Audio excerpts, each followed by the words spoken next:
Yes, reggae fans, this is Fully Full Word, and you're tuning in to the top ranking podcast sound, best sound in the world, so don't disappoint me. All right, you're tuned in to the Top Rankin' Reggae Podcast. It's the show where you get to hear the stories behind the songs. My name is Glenn Holdaway, and I'll be your host. Today we are joined by someone who probably needs no introduction, one of the greatest and most influential dub artists of all time, none other than Scientist. I'm sure if you're listening to this podcast, you're more than likely already familiar with his legendary discography, but what many of you might not know is that Scientist also played a huge role in the making of hundreds of classic albums, but as a mixing engineer. Scientist has credits on masterpieces like Firehouse Rock by the Wailing Souls, Big Ship by Freddie McGregor, Day to Day Living by Don Carlos, Shaolin Temple by Barrington Levy, One Yellow Man by Yellowman and Fathead, and many, many more. All of these albums were mixed by Scientist, and if you listen closely, you will hear his unmistakable touch in all of these records. I really encourage those who are listening to go and check out his credits on Discogs. I guarantee you will be blown away when you find out how many of your favorite songs were actually mixed by him. With such an impressive body of work, we're extremely fortunate that Scientist came on the show today to share some fascinating insights on the sound engineering techniques that he has pioneered over decades of experience. With his legendary status, there's no question that Scientist is someone who has successfully navigated the ups and downs of the music industry. Therefore, it is all the more meaningful that in the course of our discussion, he actually bestows quite a bit of wisdom for aspiring musicians, including some crucial insights on how to avoid falling victim to the shady deals that so many artists get offered. I know that I personally learned so much from this interview, and I'm sure that anyone listening will come out of this conversation with some great new perspectives as well. Looking to the future, Scientist is staying as busy as ever. In fact, he just released an outstanding 6-track EP titled Direct to Dub. As if that wasn't enough, he's also in the process of writing a book about his life and career. You can catch him on tour later this year as he's heading to San Francisco in October to perform with Sister Nancy, and then he's off to Europe for a series of his own shows, so make sure to check his tour dates and don't miss the opportunity to see him live. So, with all that being said, I think it's time. Without further ado, I bring to you my interview with Scientist.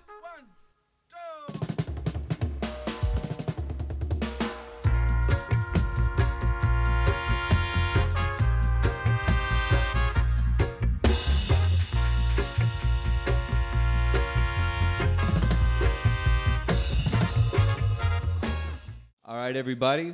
We are here today with the one and only Scientist. How's it going, man? Thank God for life, man. Yeah, thank you so much for coming down here. It really means a lot that, A sure thing. Yeah. So, we just had the opportunity to play together again last weekend, and it was an awesome show. It was a sound system event. What do you think of it? Did you have a good time? I had a good time.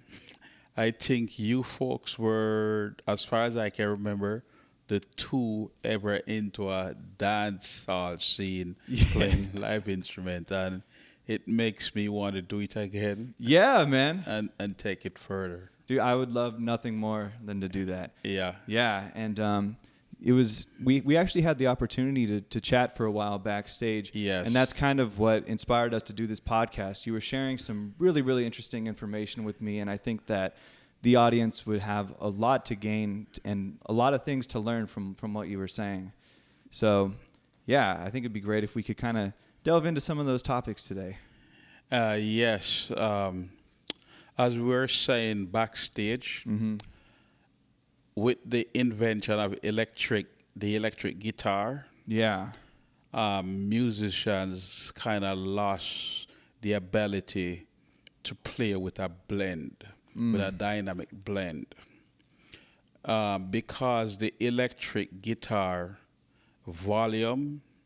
electrical volume, it's way louder than the acoustical level of a trumpet. And as far as what I know, the trumpet is supposed to be the loudest Yeah. acoustical instrument. Yeah, when you're louder than a trumpet, it's saying something. Yes. So when you're louder than a trumpet, because the guitarist, it could be both coming from the bass or whatever rhythm guitar, surpasses that trumpet level, then for you to blend with him at that level, your cheeks would have to be exploding.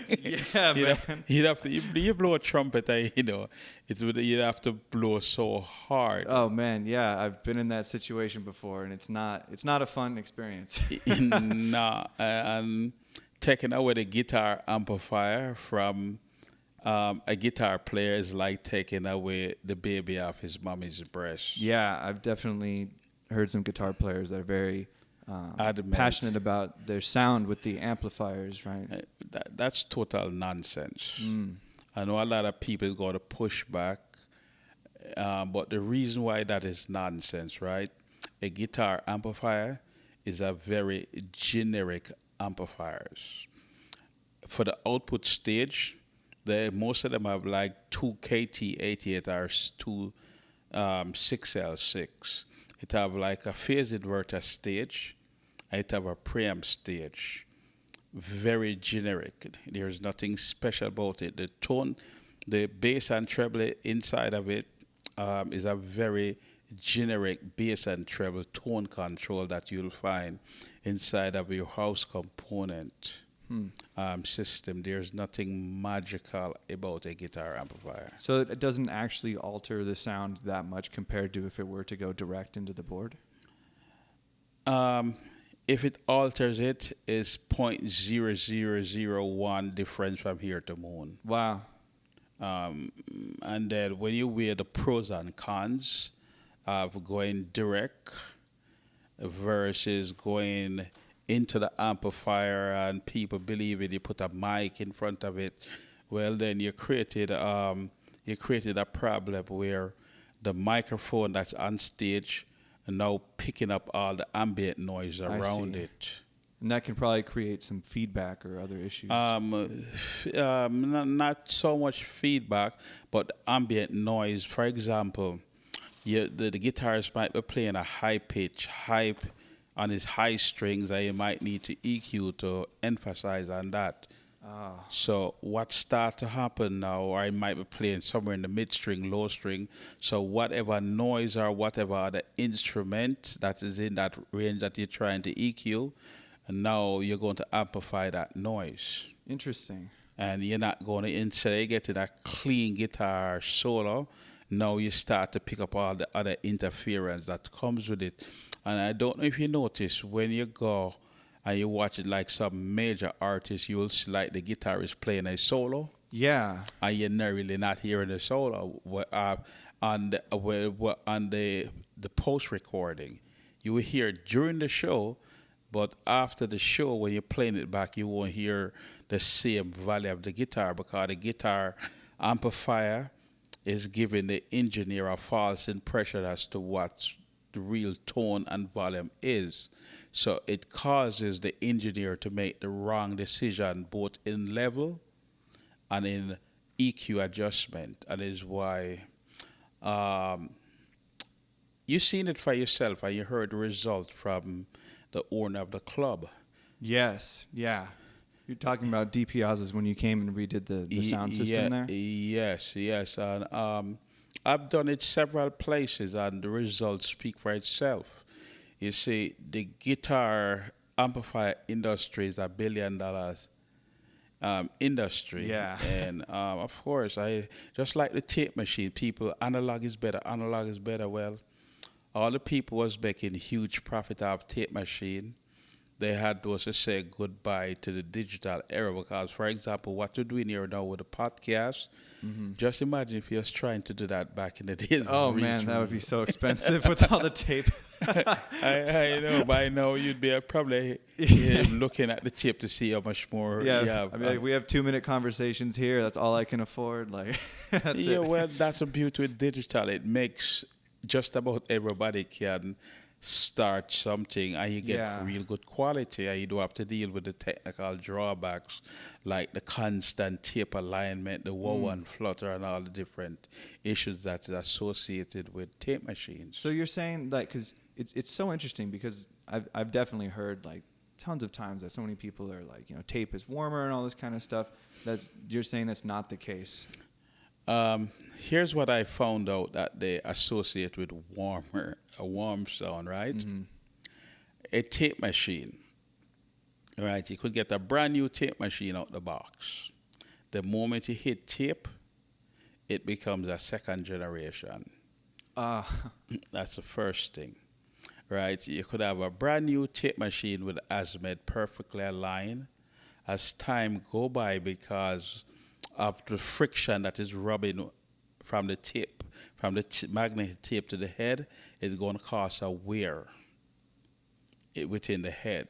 And over time, the azimuth start to need alignment, and then you start to lose high frequency from the 10K on up to the 16K.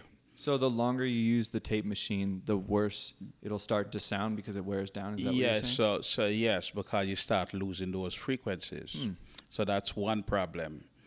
So I did a study where I have 2 exact digital recording. Wow. Yeah, and I did with one of the recording what tape machine does. It start to roll off the high frequency. So anything like a hi-hat, your cowbell, a hi-hat, a triangle, the what do you call that? The highest pitch on the keyboard and like a grand piano. Oh, just like the highest note. What's that highest note? Whatever it is. I don't know. Yeah. Okay, so anything that resides in that range. Yeah, right? yeah. You start to lose the full range of that. So I did with 2 exact digital recording, roll off the high frequency and kind of bump the bass a little bit, and everybody at the grandma point to the one that I altered and said, it's warmer, that's the tape machine. Yeah. So I start to associate that's what people call in warm. Interesting. So you can recreate that effect digitally as long as you know what sound you're looking for. Yeah, but Is why that what would you're you saying? want to do that? You see, the whole good thing about digital, and everybody can agree, is why I'm having problems with their theory. What you put in is exactly what you get out. And I'm quite sure that everybody, or 99.9% of the people, agrees with that. Yeah. So that's the engineering objective. Is if you put A, you don't get A.1 or A minus 1 back out. Right? With tape machines, even as a brand new tape machine, you can read it on the instrument. You have the wow and flutter. You have crosstalk where your trumpet might be bleeded little tiny bit on the neighboring track. So if you're on track 2, it might be bleeding a little bit on track 1. And as times goes by, it gets worse. So is what kind of prompts. I'm glad that digital is here. It's not going nowhere. It's only going to get better. Absolutely. Yeah. So when it comes to digital versus analog, like what would you say gave those classic like 1980s reggae albums like that distinct classic sound? Like, do you think it was more attributed to the gear, or was it more like what you guys were doing with the mixing and engineering? Here's what. It's 2 things. Because I've been through this before. You have a drummer like Santa Davis or Styles Scott or Slide on Bar, right? Because they're all great players, they know how the correct way to hit and play the instrument. Yeah, of course. And then you get somebody who is not so good, and he start to say, why don't make me sound like these other drummers? Well, it's not your job to make him sound good. They got to be able to can play make it right. sound a little bit better. Yeah. But the first thing is, the better the musical composition is and the better the player is, the better the mix. Absolutely. So part of it is the yin yang have to have good musicians. Yeah. And then the engineering techniques that I develop in Jamaica can enhance whatever the musician plays. Yeah, that's a great point. And That's like it's so obvious. Yeah, it's. I think sometimes people might overcomplicate it, like, oh, I need to get this gear, I need to do this and this and this. It's kind of like what you were saying with digital, like what you put in is what you're going to put out. So make sure that you're putting something good in to begin with, you know? Yeah. At first, have to start from, we need good musicians, yes, good players. We can make the nonsense sound a little clearer, but it's not going to replace real good players. It's kind of what missing in today's music. In today's music, it's more like a one-man band, one producer. Yeah. Some of them very good at it, but some people, they want to play the keyboard, the bass, the guitar, sing, write, compose, arrange everything by one individual. So after a while, it kind of lose the natural flavor that when you work with a collaboration of talented musician can bring to it. Absolutely. So when you would be recording in those sessions, would you usually be there when the band was there, or would you usually come in after and mix the stems that they'd already made? At first, like at King Tubby, because it wasn't set up for recording a band, I would only mix. But like the T-shirt that you're wearing now with Don Carlos and Gold, I recorded and mixed that album. Yeah. And for those watching or those listening who aren't seeing, I'm wearing a Don Carlos album, Natty Dread, Have Him Credential, and Scientist was the engineer on that album, and it's one of my favorites. Yeah, if you notice, right, the sound on that album with the drums and right, I think it's Dice Cup. Yeah. The snare drum is huge, like it's a big fat sound and kick drum, and again, that's breaking all the rules. Yeah. That's breaking all the engineering rules. Yeah, like so. Man, there's so many things I want to ask you about that and like the development of dub. So I guess one of the first things I want to ask is like, I guess for the record, like who to your knowledge was the originator of dub? Who invented dub? Dub, it came a far way, but undoubtedly, right, everyone would agree that King Tubby is the one that really highlighted it. Absolutely. And bring it to their attention, which is his work actually inspired me to become an engineer. Yeah. Like, how did people react when they first started hearing dub? Like, all these crazy sounds. Like, it's probably unlike anything, you know? Like, well, again, as we were saying, right, a lot of people want to put other genres of music ahead of reggae. And believe in the end, because I hear it all the world, all the while. You know what I work with, man? I work with some big, great rock band. Okay, fine. Reggae is what set the benchmark, right, as far as the development of high fidelity sound. And we can prove that with records. So to answer your question, what people think when they heard those for that type of sound, that's crazy, especially when Santa came with a flying cymbal. Yeah. Psst, psst, right? Yeah. A lot of people was complaining because they into the engineering and they watching what the leaders say. The little red light is going on. Oh God, something's bad going to happen. Nonsense. Yeah. Right, and a lot of people thought those things was crazy. Yeah. Because it was unorthodox, and some people don't like to think outside of the box. A lot of people think it was crazy. A lot of people, most people now is kind of adjusted to it. But without dub and reggae,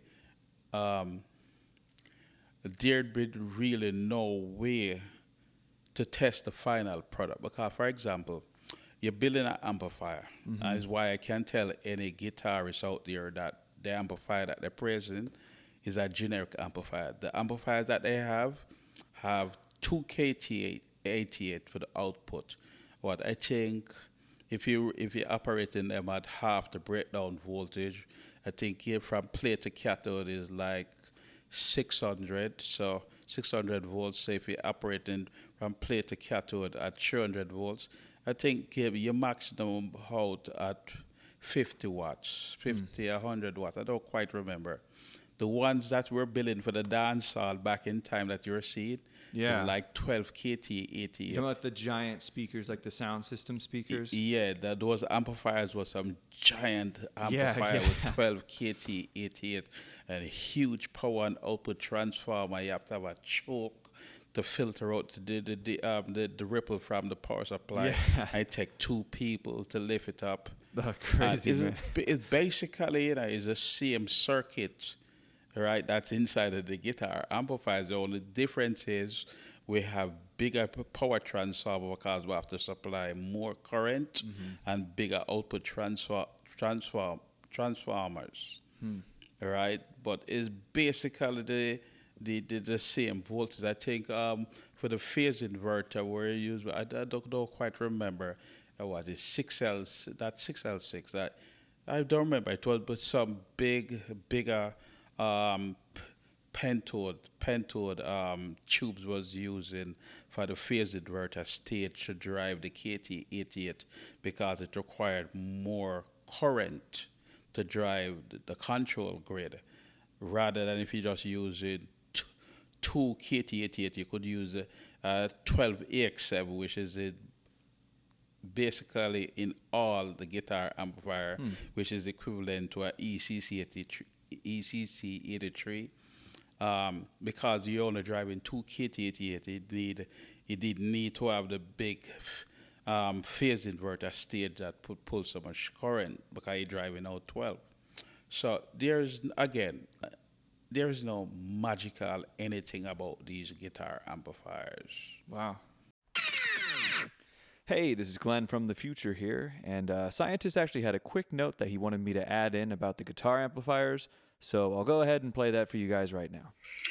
26SN7 was used to drive 12 KT88 because they could deliver more drive current than 2 12AX7 or ECC83 when the 2SN7 is configured in a push-pull configuration.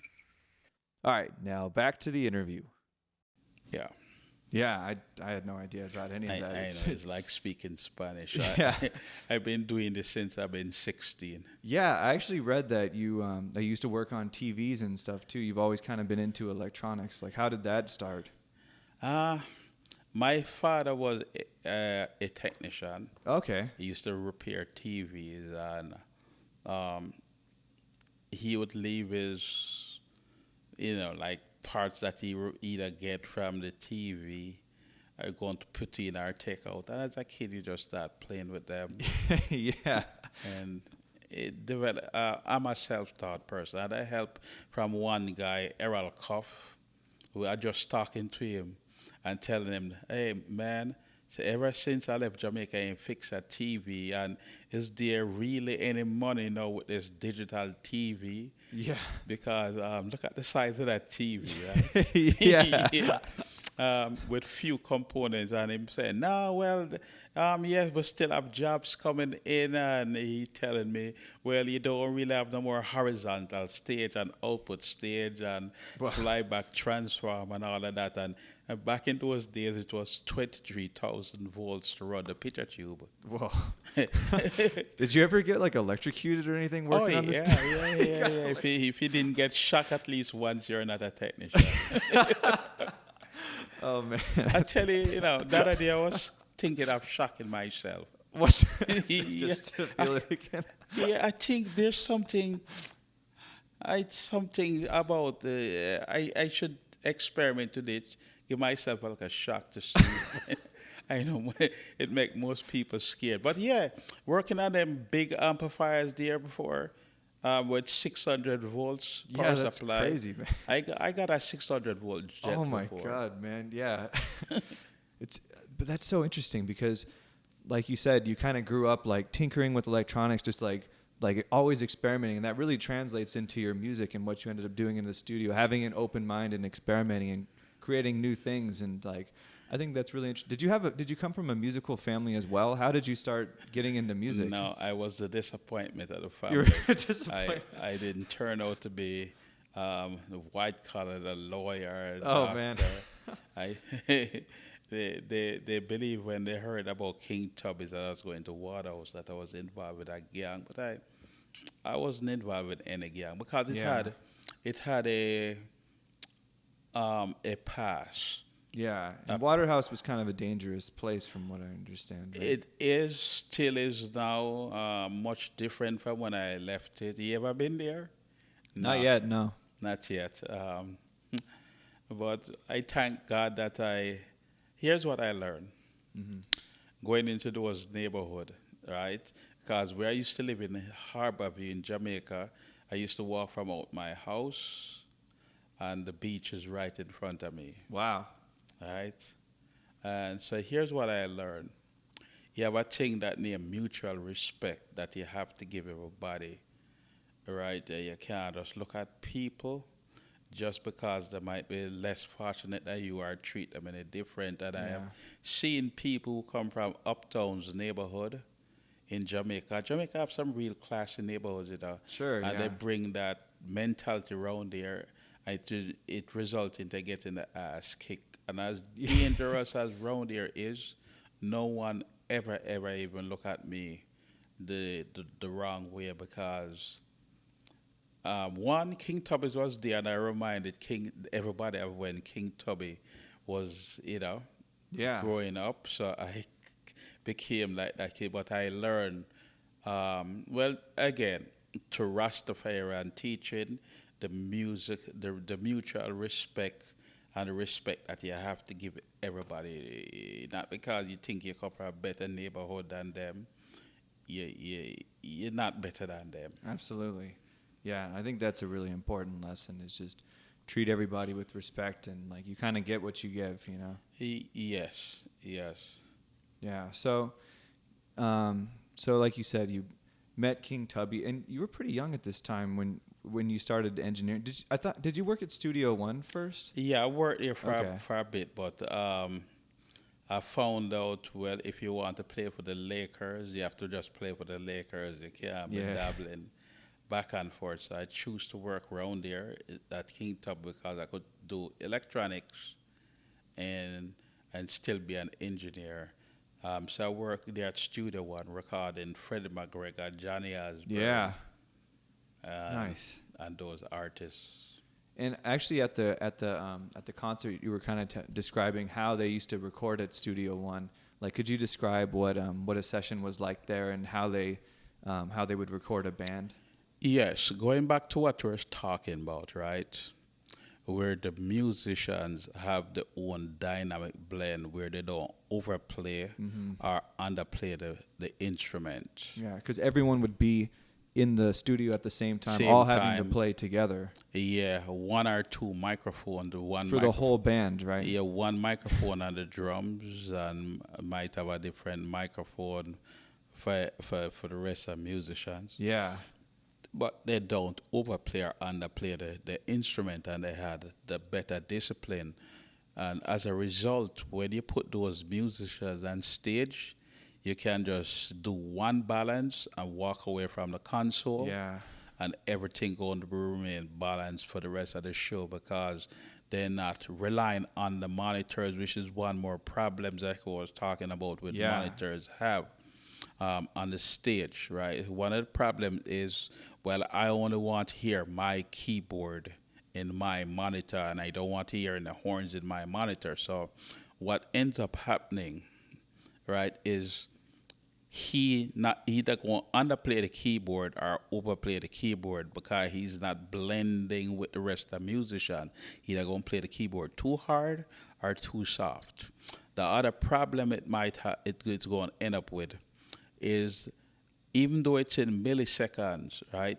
The time travel from that the keyboard going to take, if somebody is required in their monitor, the time travel is going to take from his part of this stage, especially the big stage. Bigger the stage is, Yeah. is the more the time travel. Even though it's in milliseconds, it's going to have a tiny delay to go to the extreme part of the stage and the various part of the stage and not reaching there at the same time. Right? So that's the next problem. And as a result, you get at FAMIM, at DSS we had everybody hearing the exact same house mix in the monitor. So now it caused the musicians to play with the correct level. What we used to do back in time, right? We have three people either blowing horns or harmony vocal. Yeah. So the one that is blowing too loud, we'll turn him up louder because he depending on the headphones, we I turn him see. up louder in his headphones, so it forces him to play softer. I And see. the one that is playing too soft, right? We starve him in the headphones, so it forces him Yeah, to come up and to adjust. come up and adjust, and is why sometimes you see like the well-seasoned musician, they will just use one side of the headphone, Yeah. so they can dynamically blend with everybody else. Now that been lost at the birth of the electric guitar, from what we were saying back then. Wow.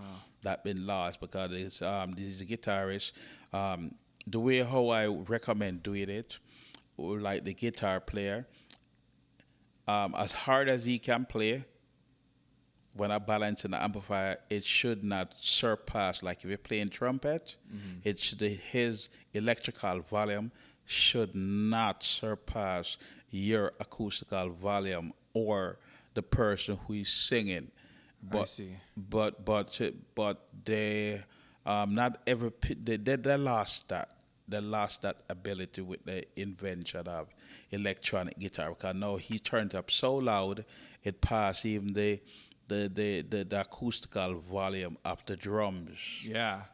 So then everybody's having to And come then up. everybody turning up, and then the constant complaint is, I can't hear myself in the monitor. Yeah. It's like instead of everybody going up, it's like your philosophy is kind of like everybody come down and balance to each other But yeah, instead of just loud, everybody loud. need to play within a balance. Yeah. And that dynamic track is lost. That's why you find in orchestras, right? Just imagine if an orchestra is playing and everybody want their own mix. Oh man. or if they're all playing electric violin, just cranking it up like Yeah, that crazy. would be a nightmare for the engineer. Yeah. Yeah, Right? that's a good analogy. Yeah, because everybody in that surrounding, they learn how to play and balance themselves acoustically. Yeah, and that's kind of a lesson that you learned really early on in your career from Studio One and those sessions and the musicians, how they would perform. Yeah, they learned that in the early days. Nice. So after you left Studio One, like you said, you started working more at Tubby's. What was your aspiration at that time? Did you want to be like known as a dub artist, or did you just want to mix? Like, what were you where was your mind at that time? I wasn't trying to become a dub artist. I wasn't thinking of being a dub artist. Yeah. I know about engineering. The dub is just a performance like what you see we did at the concert. Yeah. The engineer getting the right tone and balance of the instrument comes first. Or else the dub you're doing is going to sound weak. Oh, yeah. Yeah, that wouldn't work too well. Yeah, so, just going back to that album, when you hear that album sound, is knowing how to capture the sound, knowing what to do to get the drums sounding like that first. Then when you get those elements going and you record those elements, then it won't only emphasize or enhance the performance that is known as dub. Absolutely. And let me think. So at that point you were like what would a day-to-day session look like in the studio? were you just mixing? Like when did you start like making your own stuff? Like I'm so curious how that transition kind of happened, you know? So go back to your question, what a general day at the studio. Yeah. Like? Okay. All right. So you have a guy coming to the studio. Some of them can sing or play a guitar or some kind of an instrument.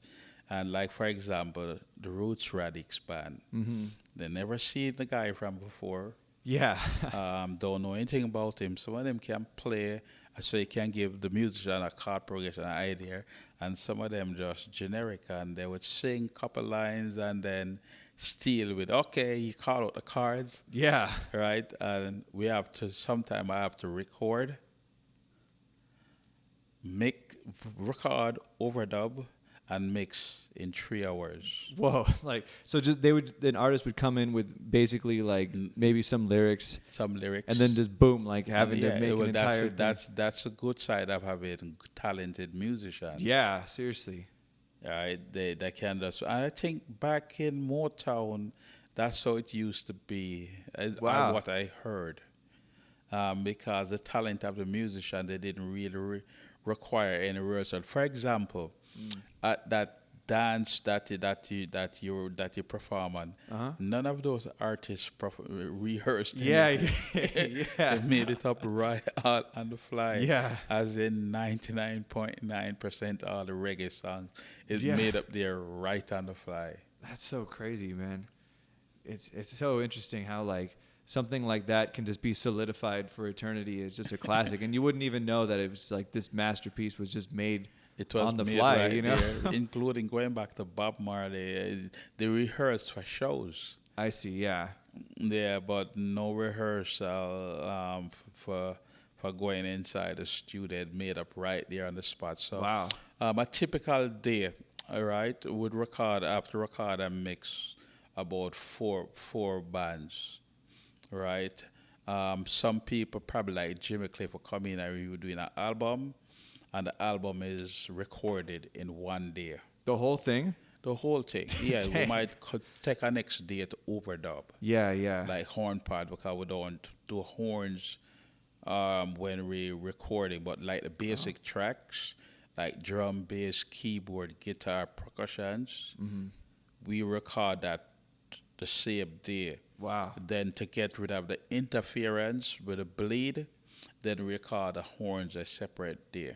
Got it. The horns, the harmonies, stuff like that, on a separate day. Not everything the same time. However, like for example, Dennis Brown, recording Dennis Brown, and him doing a song, Time to Have a Revolution, right? We end up using the pilot track because doesn't care what he did, he couldn't get back and sing it back like the performance of the pilot track. Oh wow.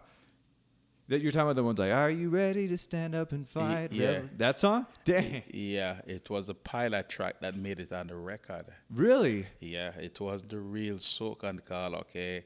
Wow. Yeah, so when I'm going to do a dub mix, and I also learn by time you hear the drummer start to count, Yeah. hit the red light because that might be the magic. Yeah. Yeah. I always hear the countings on a lot of those albums, like the 1, 2. Yeah, Yeah. I always hit the red light right there. So when I go to do a dub mix even myself, I hit the red light. Yeah. Because that might be the magical one that you never get back again. Wow.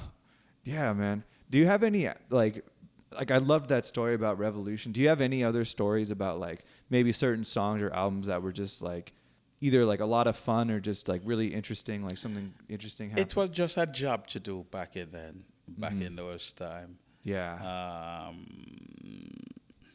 It's like having a bunch of kids. Which one is your favorite? Yeah, it's hard to pick one.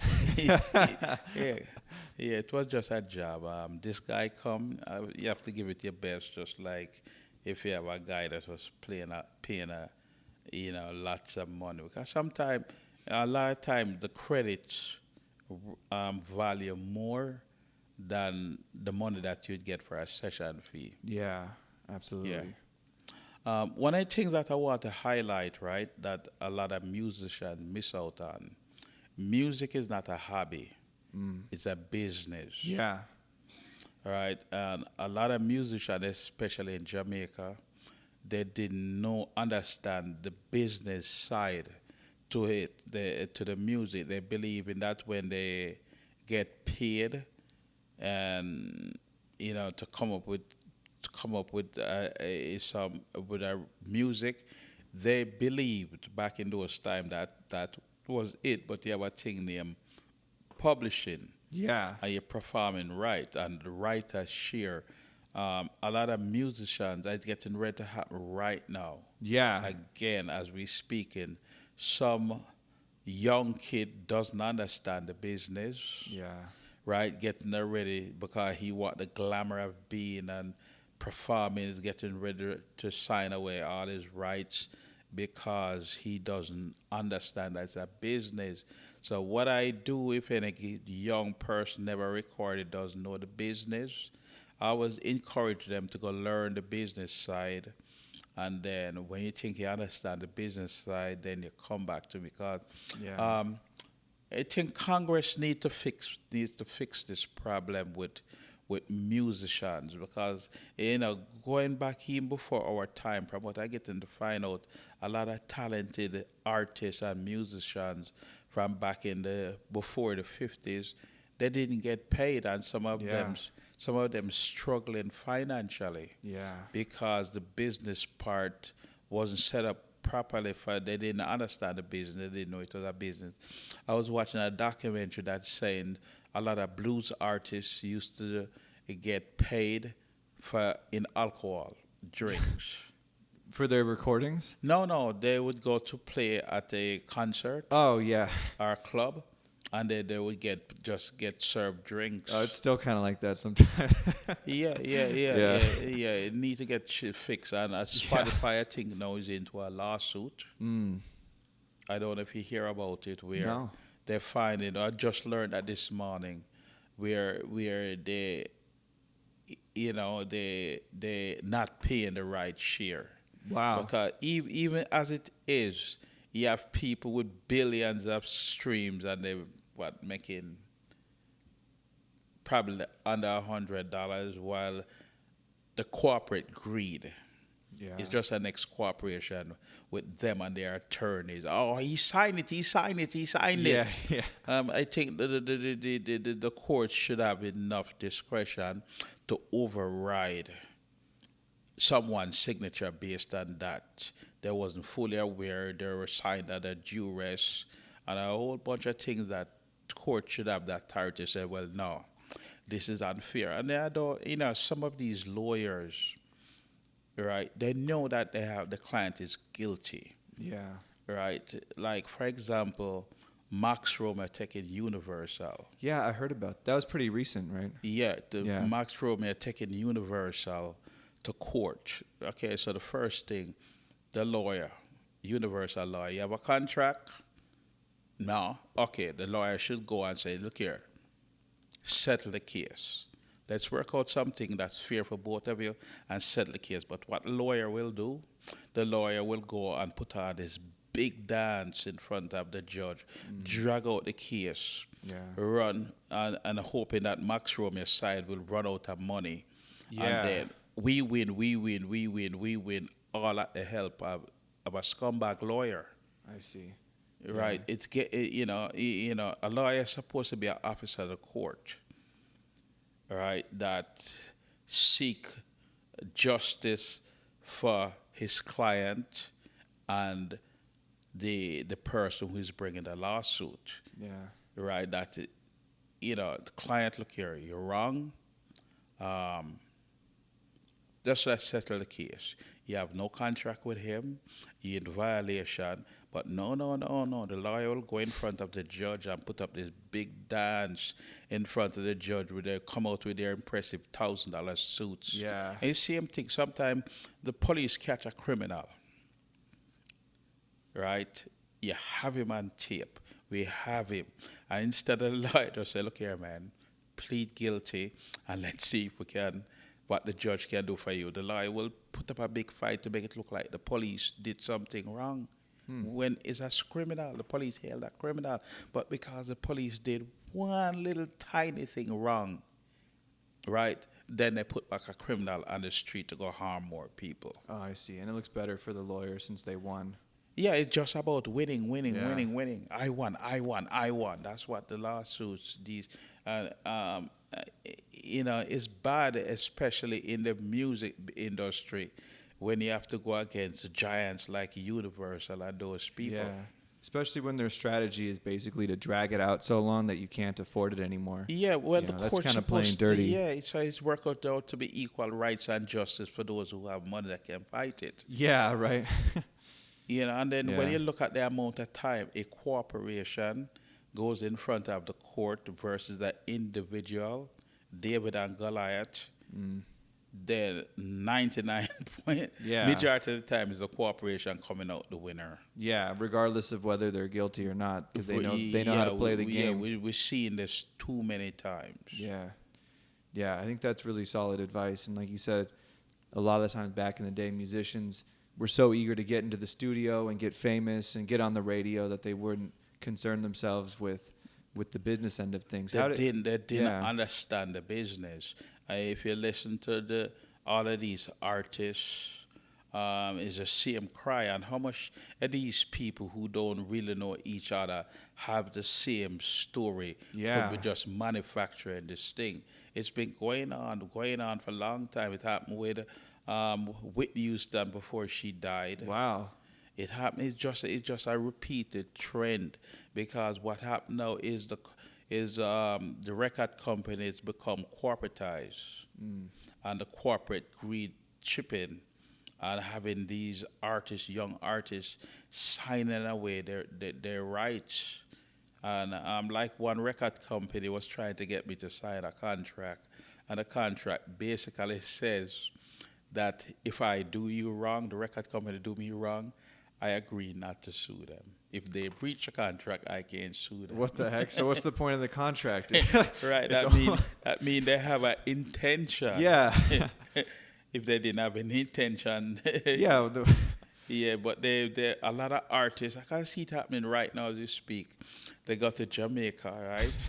And $10,000 and by the time the poor artist, right, see that he can pay how much by the time he change it out. He just quick to sign. They just see there's money. Yeah. Sign right here is a contract, but who is a contract protecting? So the court should have enough discretion to say, well, reputable record companies, they won't allow you to sign a contract unless you have an attorney independent from them that going through the contract. Yeah, can interpret it for you. To interpret it, and the court should have enough discretion to resend those contracts, nullify them, make them worthless, because, how is it that, okay, I pay this musician $10,000, so there's no start to put it with any known format in the universe. That means if they come up with some magical way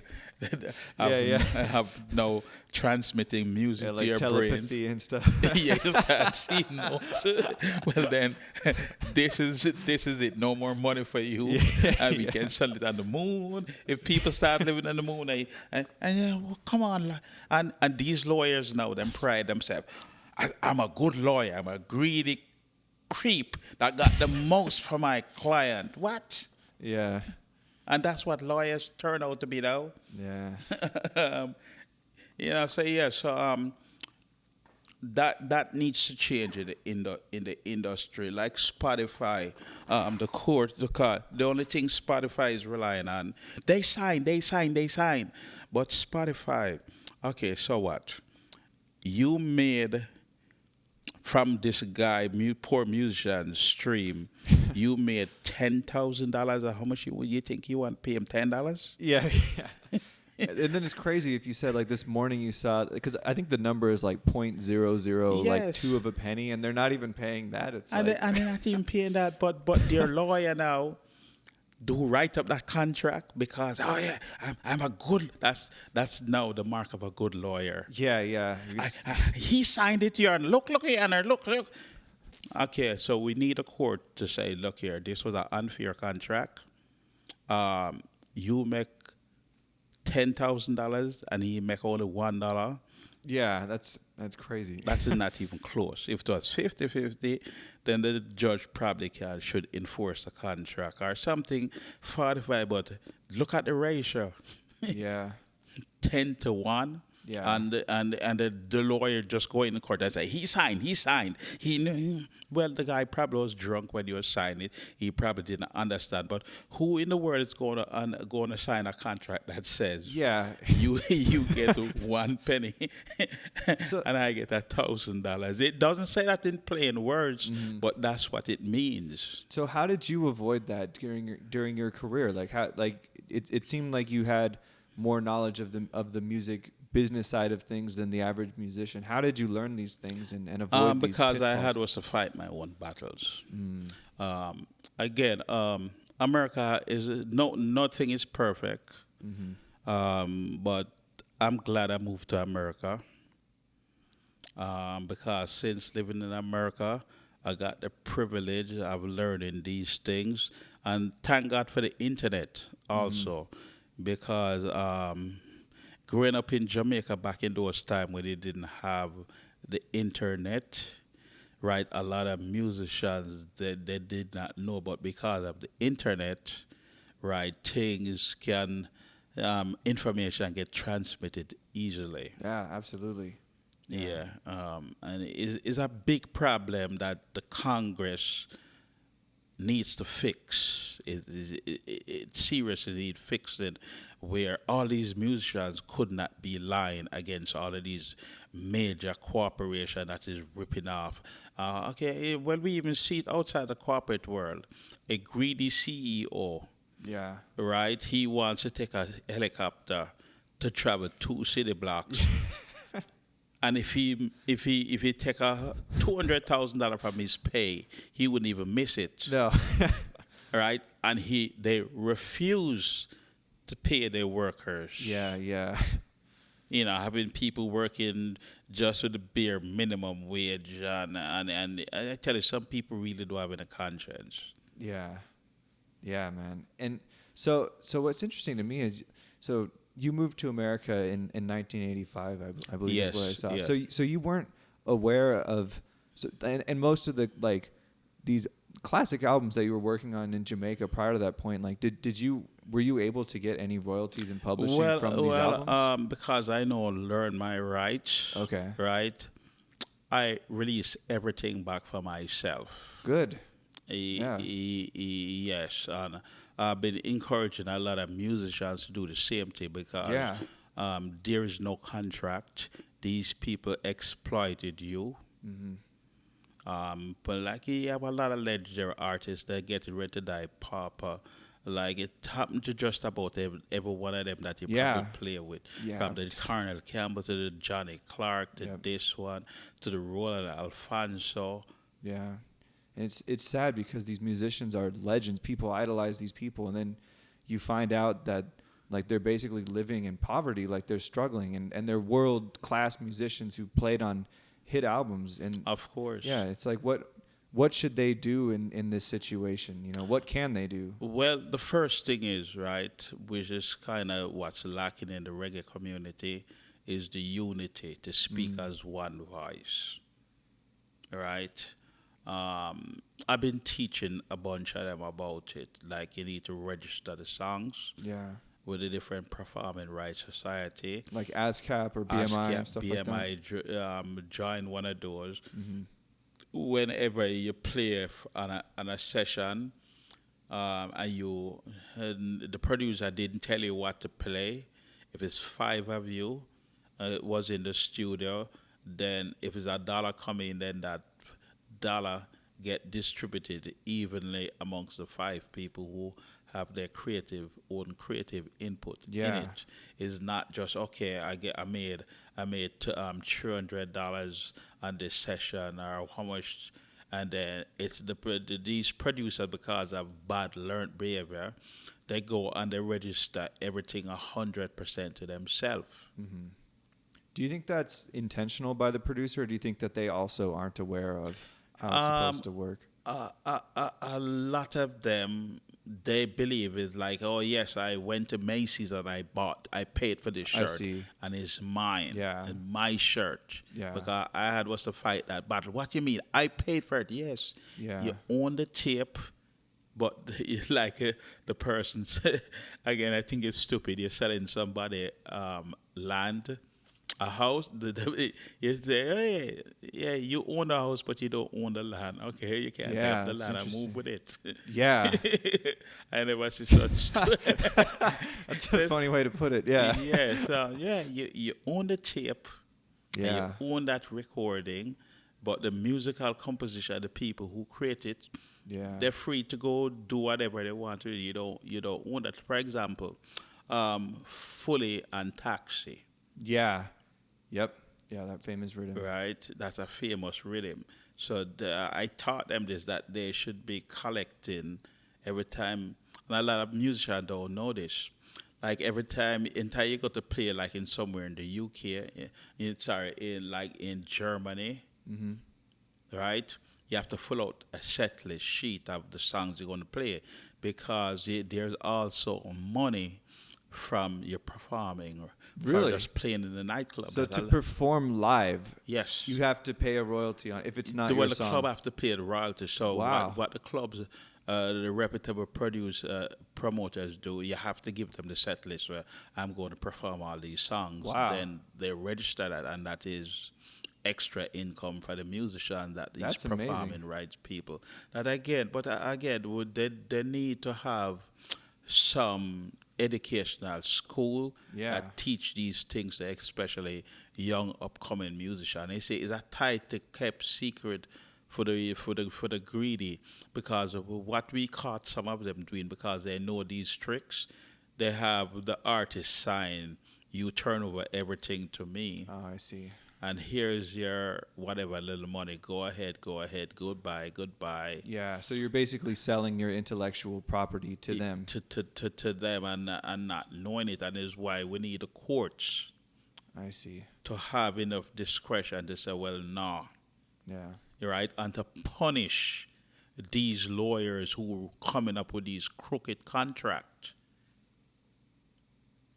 right? Yeah. Because based on Rule 3 of the court of the bar association, when a lawyer knows, right, that his client is about to commit fraud, he has to deter the client, tell the court, or leave the case. Yeah, I mean, it sounds like an obstruction of justice or something. Yeah, because the lawyer and a prosecutor is there to seek justice on both sides. Yeah. Or at least they should be. Yeah, in the Yeah. ideal world, that's what it should be. But when you go into court, these courtrooms is who can dance and impress the lawyer, the judge more, Yeah. with his fancy suit, knowing very well. Like we have one famous person now that is been in front of the court recently, and the lawyers they all know that he is guilty, but because they're getting paid thousands of dollars an Yeah, hour, they're going to let it run a while. oh, they will let it run forever. And as a result, we have cases that is taking 5 and 6 years before it go in front of the judge. Why? Yeah. Because of the conflict of interest with the money and the court system.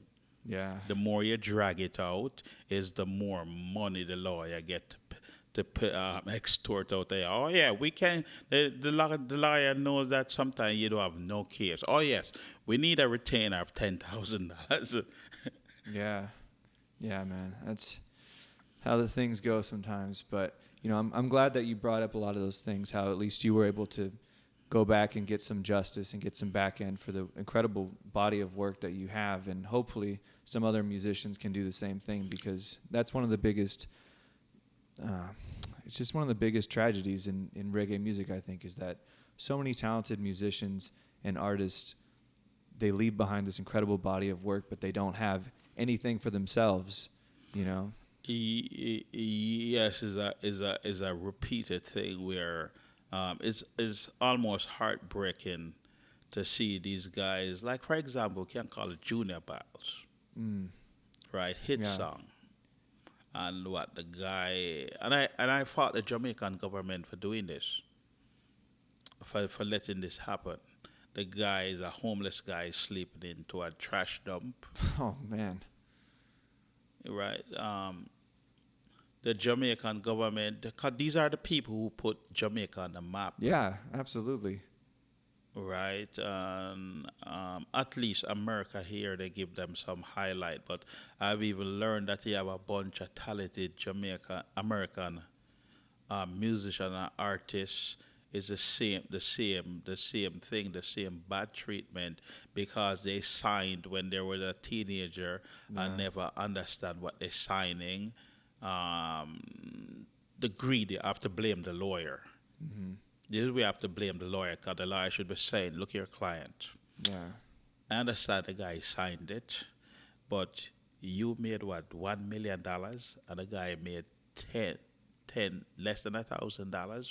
Yeah. Work out something, revise the contract, work out something. But no, he signed it, Your Honor. You signed it, and then oops, you signed it. Did you sign it? Blah, blah, did you understand? Crap. Yeah. But wait, look at the money. You made $1 million, and the guy made $1,000. Who in them right mind go and sign a contract that says, don't care if the person is even drunk, the person have to be so stone drunk on a different planet, different planet that going to say, yeah, you make $1 million and I make $1 and I accept it. Yeah, there's no person who would sign that. And there's no person, but the lawyers them use these tricky word, and then when you try to challenge them, well, ask her to the way to write a contract and paragraph 3 and blah blah blah, and then you're so confused because you don't have enough sense to say, okay, paragraph 3, jot it down, and then when you come on to paragraph 4 is a misleading statement, and by the time you know it, and all this paragraph that the crooked lawyer, I have to call him crooked, just plain straight crooked lawyer put into the unfair contract. And again, I was dealing with this record company, right? So here's one of the games that they play.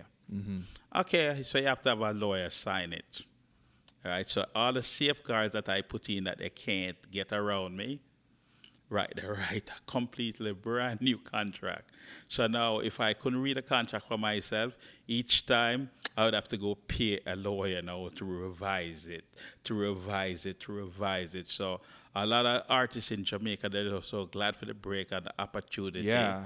They're not understanding that they're getting screwed because this artist that I was working with was, no man, sign it. I say, well, do you realize that this contract is actually telling them that they're going to violate you?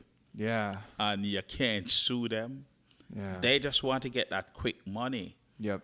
And you can't make any other records because if you make any other records, you'd be writing off their advertisement that you owe them. So here's it. The record company wants you to sign a contract that says, I'm going to spend money on you for advertisement, but if this other company picks you up after our record becomes a success, it's because of us why you get popular. So this other producer or company that has nothing to do with them is now riding off their promotion, so they are entitled. I see. Now, greedy lawyer, really greedy lawyer, and a lot of artists that don't understand these things, they just sign. And next trick that they will use, they finished spending $10 million on artist A, but here comes artist B that is way better than artist A. That is a threat to their investment. What they'll do, they will sign artist B and shelf her. Oh, yeah. I've heard of that too. Yeah, because they've spent so much money on artist A. I see. So what I've been encouraging artists to do, if in X amount of time there's no action, then automatically, without the contract is void. So this the same record company that I was telling you about, right? Yeah. You can see the clear intention that they plan to come to breach a contract. If there is a breach and I don't catch it in X amount of time, thank you very much for not catching it. Yeah. Can't do anything about it again. So that means you have an intention. Because guess what? You could be on tour. You could be somewhere else. it take a while to surface that there was a breach. Yeah. And if you don't find out without this in time, then I can't take action. And this is at the hands of the officer of the court that is doing this. Yeah. This is why some of these lawyers need to lose their license, because they are orchestrating the crime for the client. Yeah. I know a lot of lawyers. I'll never defend him, right? But it's just true. It's just speaking truth.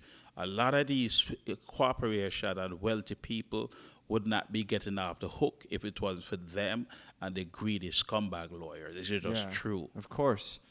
And I actually wanted to touch more on that thing you said about shelving, because I think that's always one of the most interesting things. And for those listening who aren't familiar with like what that is, it's basically like you said, when they might have a popular artist and they see another artist who's unsigned who might surpass that other artist that they have, they can sign that artist, record all their material, then they own the material. They won't let them put it out, right?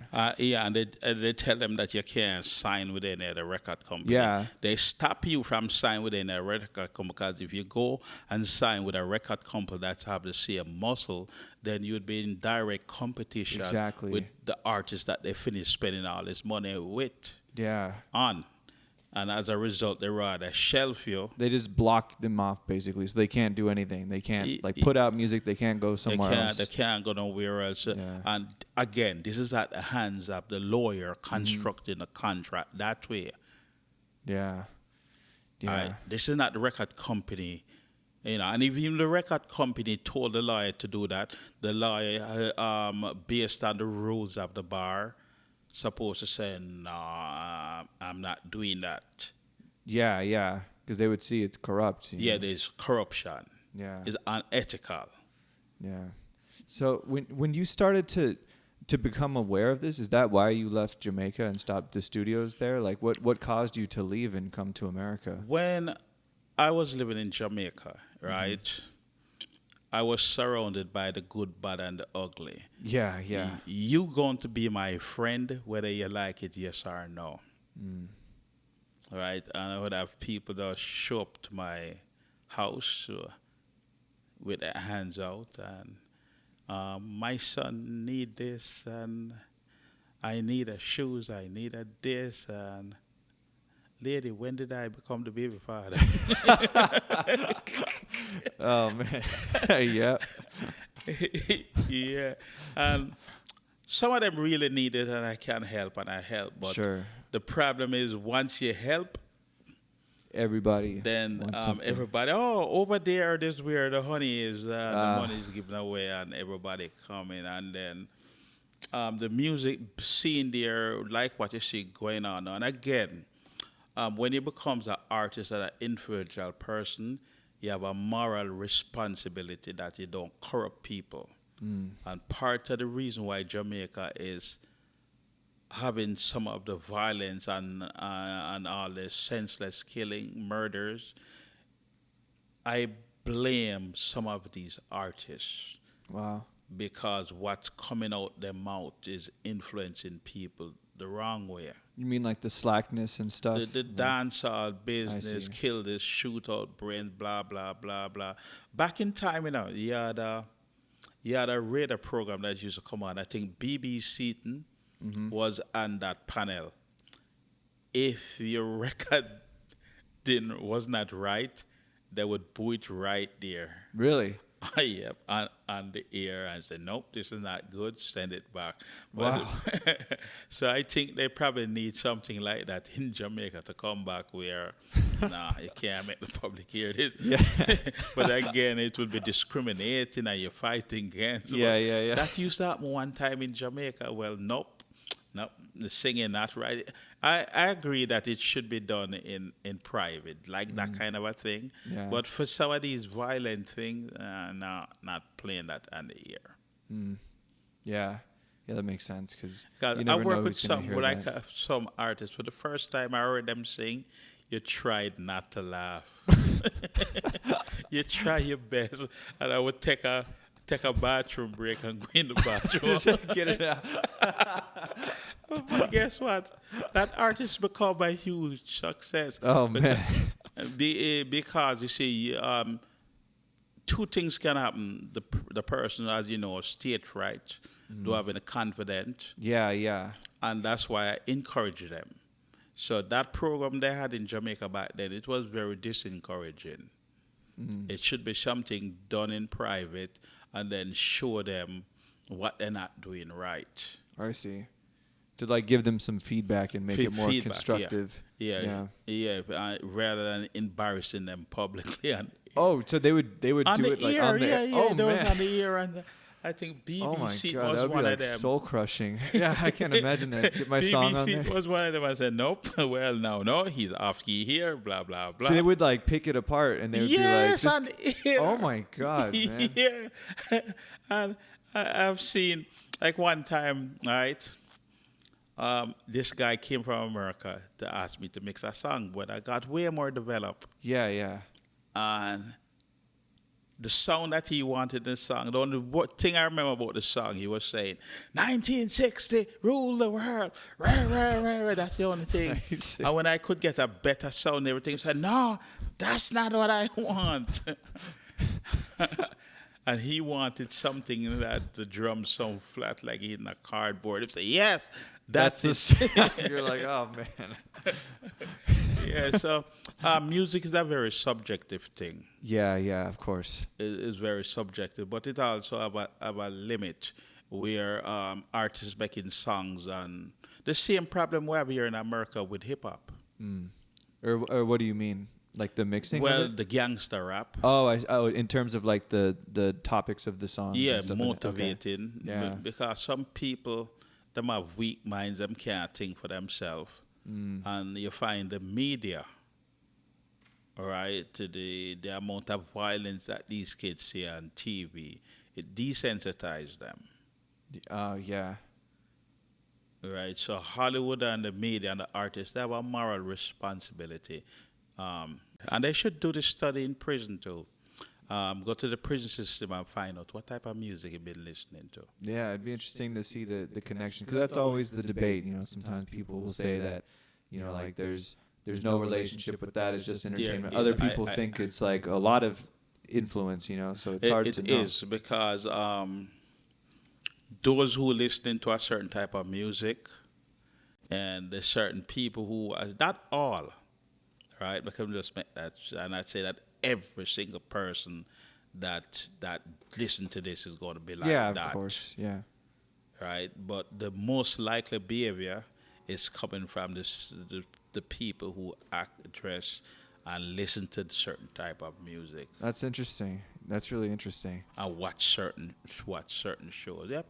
Yeah, it'd be interesting to see a study on that. And Yeah, they need to do a broader study on that in the prison system, Yeah. where they interview the different inmates and find out what they were doing before they come into prison.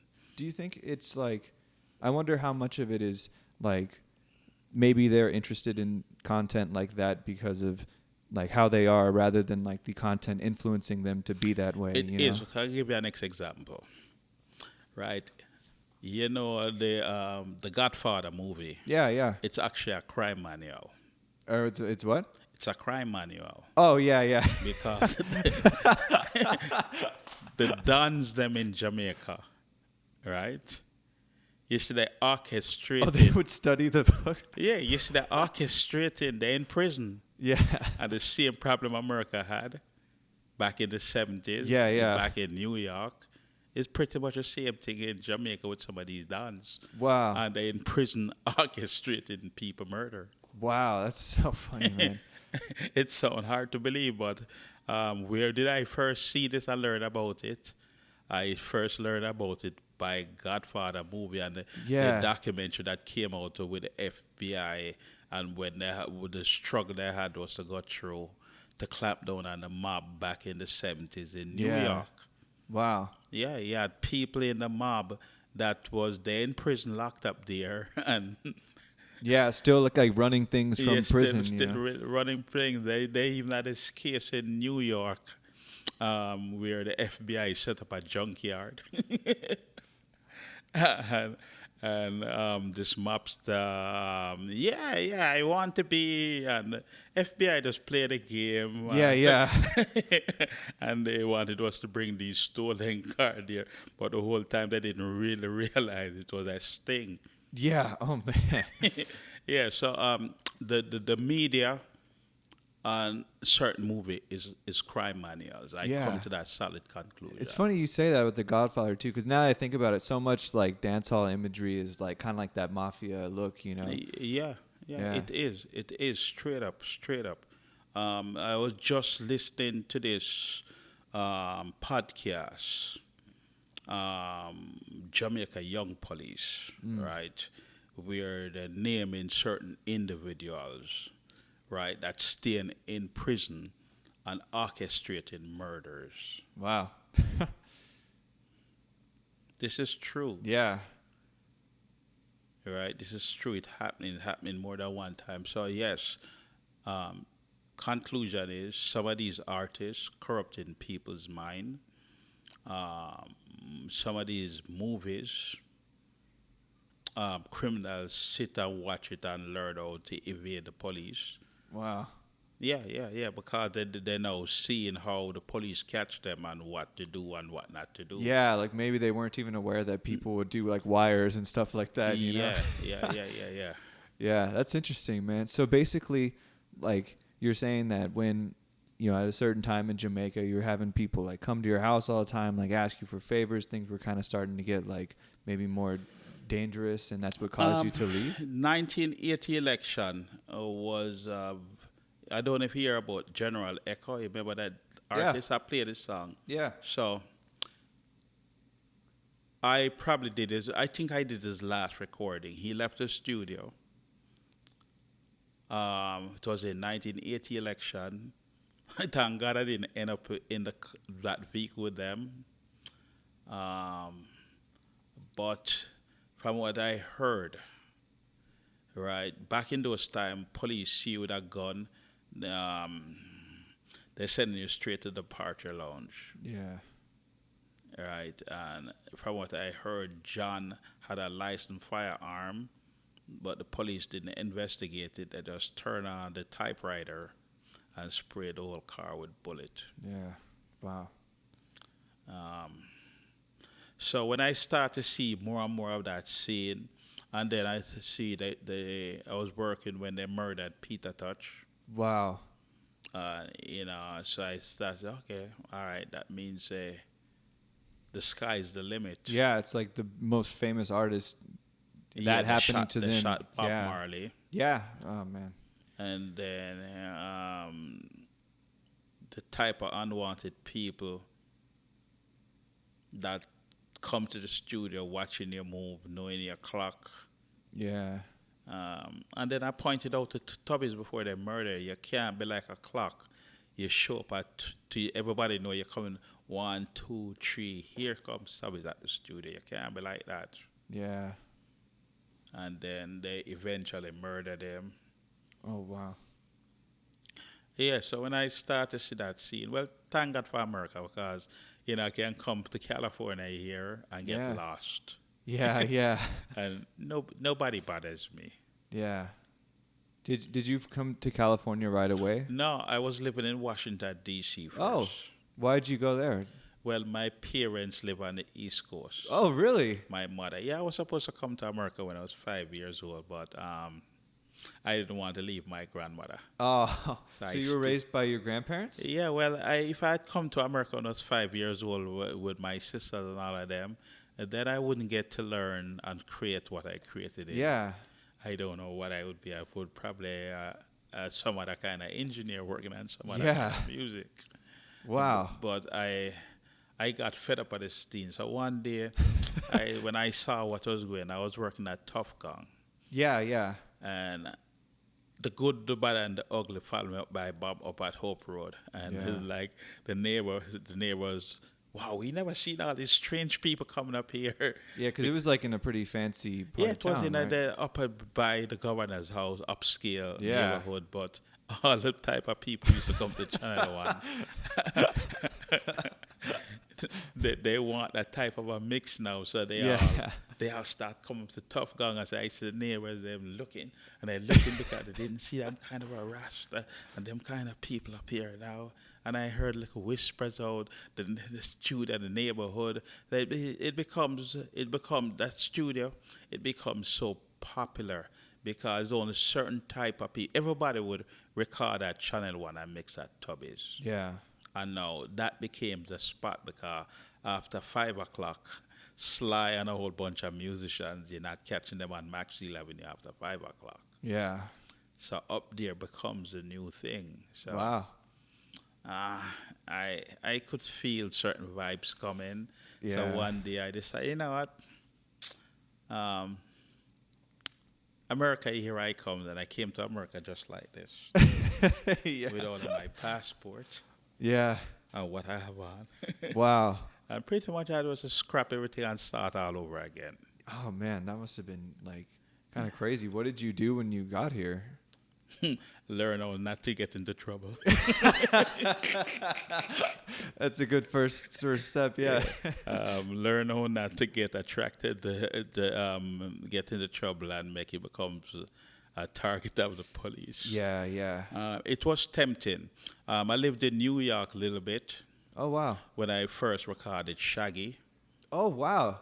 Yeah, I lived there a little bit, but You were there probably like the late '80s or early '90s? in the 90s. Okay, nice. Early 90s, but What was New York like back then with like hip hop and dance hall and like so much vibrant music at that time? for me, it was like jumping out of the frying pan into the fire. Yeah. Equally hot. Yeah. Because, hey, brown, scientist. Okay, when I look, oh, God, shit. So people like knew who you were in New York Some people, already. how did he get on the plane? Wow. It was kind of like that. Okay, well, it's kind of your type. Why I leave Jamaica and I see. Okay, well, some of y'all come up here. You bring all your bad intentions with you, That's a bummer, man. and all right, I like New York for some reason. Like one of the things I used to like New York with, get off the J train, you come off of Canal Street, 3 o'clock in the morning. Yeah. Okay, there must be a Chinese restaurant. Yeah. There's always some city never You've sleeps. been Yeah. to New York? Yeah. It's awesome, man. Yeah, I like those things about New York. Yeah. I used to live in Manhattan. Oh, nice. In the village. I like that about you. We're going to find some corner store open. Is that like California here afterward? Everything closes. Out here closes at like 8, 9 o'clock. Yeah, I know. It's like, you finish a gig. I'm like, I'm hungry, but there's nothing. There's Like nothing to eat. You better eat breeze. I decided going to be a fasting day. Yeah, in New York. I used to go to a studio over there that was started over there off I think it was Cartel U off the J train. okay. Right, and I used to take the J train coming home 3, 4 o'clock in the morning. But again, I don't know. Well, thank God, nobody never bothered me. Yeah. But when I look back in time, taking the J train, 3 o'clock in the morning. Not a good idea. Thank God, nobody never bothered me. Yeah, I mean, it's probably what you said earlier. Like you said about going into certain places, as long as you're carrying yourself a certain way and treating people a certain way, there's probably no problem. Yes, but from what I hear going on in New York with the trains, I know a certain individual. She ain't taking the train day or night, and she's from New York. Oh man, that whole scene changed. First time, like the homeless people, they buy a token and they just ride the train. I think number 2 train was the longest line. Them ride it from all night because that's like the home. yeah, they just hang out on the train. Yeah, they just hang out on the train. Oh. But now people getting stabbed, beat up. Oh, whoa. The train, Jeez, the train man. scene. I didn't witness any of that back in them time. Yeah. Anything like that. But the whole idea of taking the J train from Brooklyn Cartel, I think Cartel U Avenue, passing Mercy Avenue, go all the way down to Canal Street. I'd have to jump on the number 4 train Number 4 train not bad, but just leaving Brooklyn 3 o'clock in the morning. Okay, yeah. I'll keep that in mind next time I'm out there. It changed for the better now. Oh, good. Okay. It changed for the better now. It was not the best. Then at one time I used to live in the Bronx. Oh, nice. Yeah, take the number 2 train right up there and come off at Gunnell Road. Yeah. And really too light is because you come off there, Gunnell Avenue. I don't know. You been to Jamaica? I have, yeah. Yeah, it's like coming off at Spanish Town Road. Okay, all right, no. No. Well, how long were you in New York? You said you were working with Shaggy. Was Supercat out there? Shaggy first set of recordings. I did that by Don Juan Studio, but music business changed. Everybody and their grandma want to be an artist now. Yeah, yeah. And some of them is in it for the wrong reasons. And some people just want the music to just make themselves look good. I see. Yeah, and I didn't want to be complicit. Mm-hmm. So after New York, did you come out to LA? I came out. I was in DC. Went back to DC for a little bit. Mm-hmm. I'm fine. Okay, if you really want to be in music busy, but we started working with some marching band because really, well, I didn't work with them, but in America you have a town for everything. Yeah, yeah. If you want 10 wives, you go to Utah.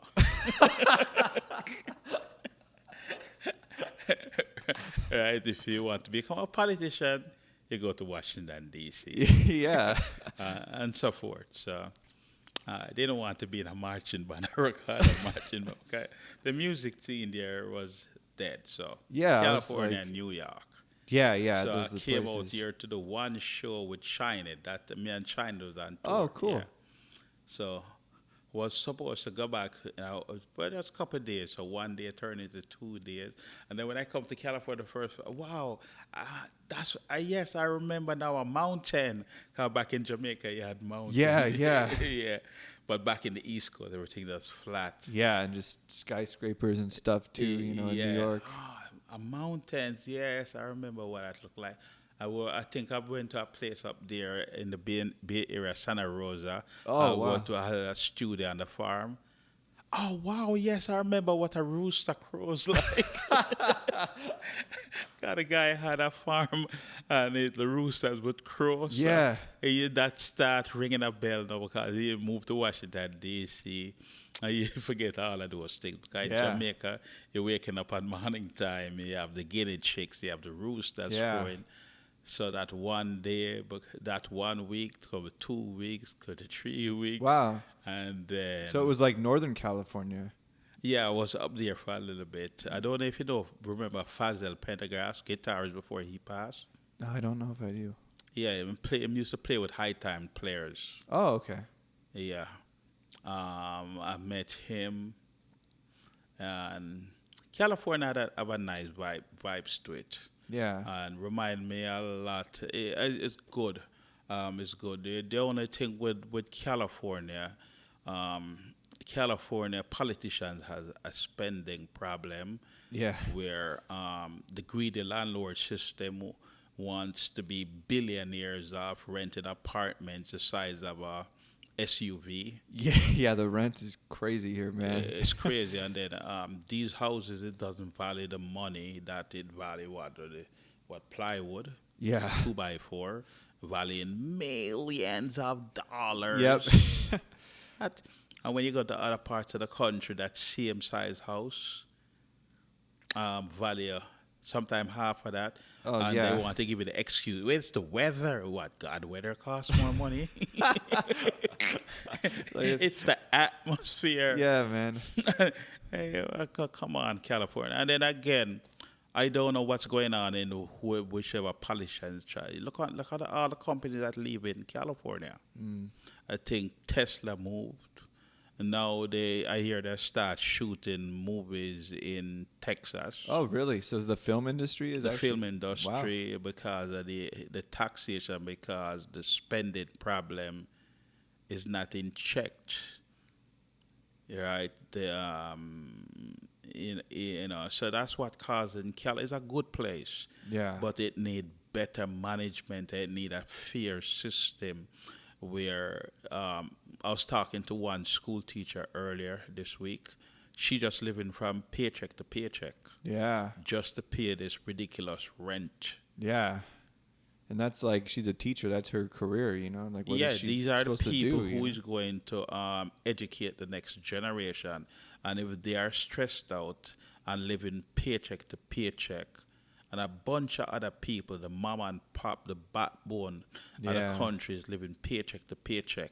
Them just living to put gas in them car and pay rent. Like everybody, we want everybody by 2025 to have electric vehicles. Yeah. Okay, so everybody start getting their Teslas, whatever. Well, you know what, sir? We're missing billions of dollars at the pump. So we have to start charging people who has electric vehicles. So I have a friend, she just registered her vehicle. $1,000 to register to just get a piece of paper to drive on the road. Meanwhile, in other states, like in Maryland, from what I remember, it's about $50. Yeah, $1,000 is crazy to Yeah, it register your depends. car. If you have a Lamborghini, there's 5,000-10,000. Yeah. What, to get a piece of paper? What, the Lamborghini eats up more road? What is it? Yeah, they're like, you can afford it. Yeah, you can afford it. Yeah, to some people that's like $10. Yeah, but still, it's kind of ridiculous. But you encourage all these people to get the electric vehicle because you're missing the money, and because the money is not managed properly, then you want to tax those people after you encourage them to tell them to get the electric vehicles. Yeah. I know they get it, and you're missing all that money at the pump now. Then you want them to pay this extra tax. Yeah. Yeah, come on, man. Come on. So we have a political problem. Yeah. With a spending problem. Yeah. Right. Especially the rent. And I don't know how far it's going to go.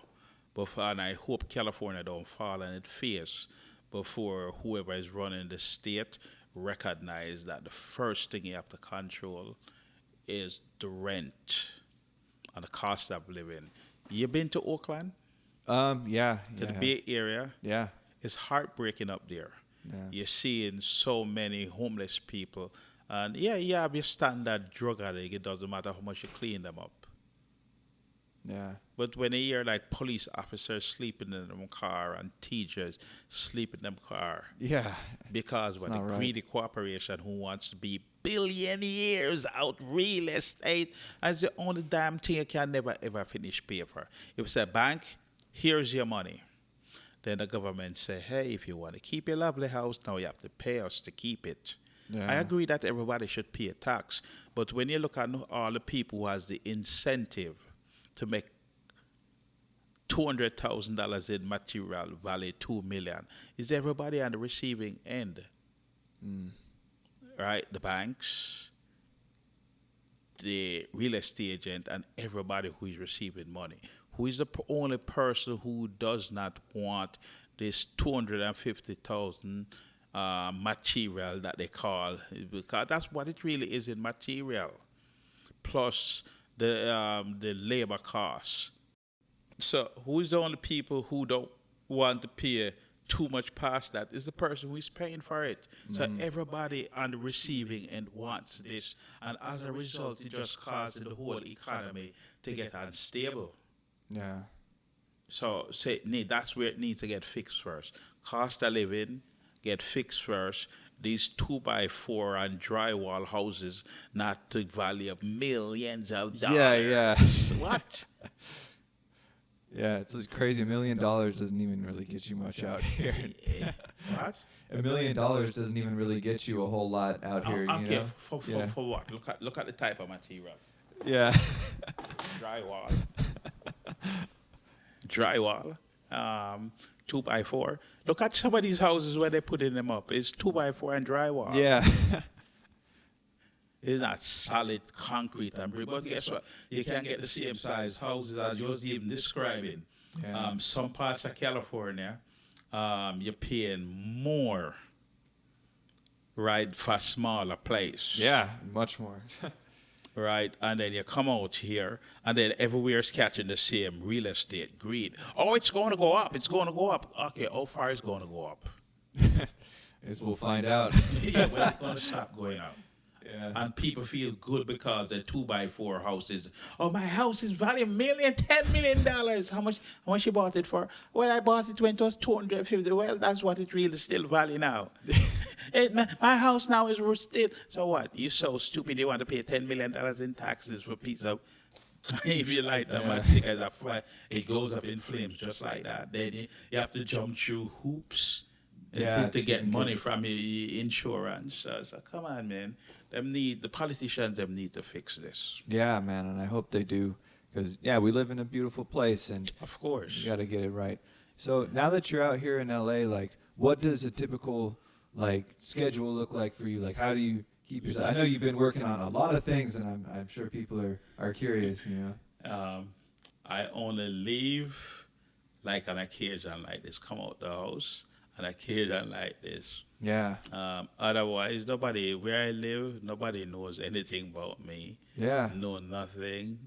I just order. If I have to come out to do a special occasion or do something, then that's the time. If you notice, I'm the first one to leave a concert. Yeah. Yeah. Yeah. Early. Yeah. Go to the show, do your thing, head out. Do my thing, head out, and try to be as polite as I can be. Yeah. Yeah. So that's what I do. Otherwise, I just stay home and just do electronics, catch up on what I have to do. Oh. Yeah, I'm not so good at reading lips.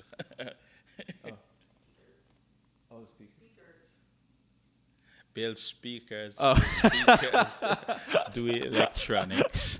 Design, like I'm doing some custom build speakers at the factory. Oh, you build your own speakers? Yeah. Wow. Building some custom speakers that the people who manufacturing it. Did you build the speakers for the sound system event that we did? No. Okay. But do you build speakers like that for sound system? I know to do that. That's part of electronics. Wow. That's actually pretty cool. But funny enough, my dad is in he was in the car audio industry for a long time, so he would build speakers and car audio and stuff like that. Do you ever do things like that too? Like cars? Yeah, I did it.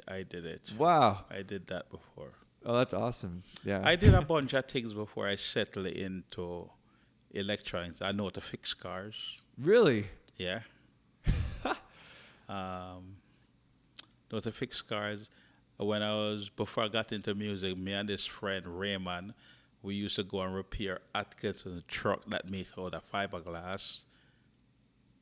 Oh, like the body as well? The cab that the driver sits into. Oh, is wow. made out of fiberglass, and sometimes the crack would have to go repair it. Yeah. Get your hardener, your resin, and you mix it, and you have this fiberglass cloth that you paste over it, and you use your brush. But that thing scratch like hell, man. Building boats out fiberglass. Oh, You God, built boats too? I did all of that. Wow. But that shit scratched oh hell. Yeah. You come home and you bed, and now you're still scratching. That's amazing. I'm always blown away that you're able to figure out how to do stuff like that. And because now we got YouTube, anyone can, go on YouTube. How do I build a boat or whatever? You can probably figure it out. I don't know if the same method they use now, but back then, right, you'd get somebody would have a boat. Yeah. Right, and you use that as a mold. Yeah. Right, so you get wax and you wax it down with wax. And then you have the fiberglass cloth. Then you have these two chemicals that you mix together, hardener and resin, and mix it. And then you use a paintbrush and paint over the fiberglass cloth over the existing boat that's used as a mold. You give it some time to dry. Wow. And then you come the next day because it have on the wax. It's you have to beat it off, and then you have your boat. Wow. And then you do that a couple of times and make up the thickness of the boat. Oh, man, that's so cool. So someone out there probably has a custom scientist boat back in the day. Oh, is there pictures? Nice.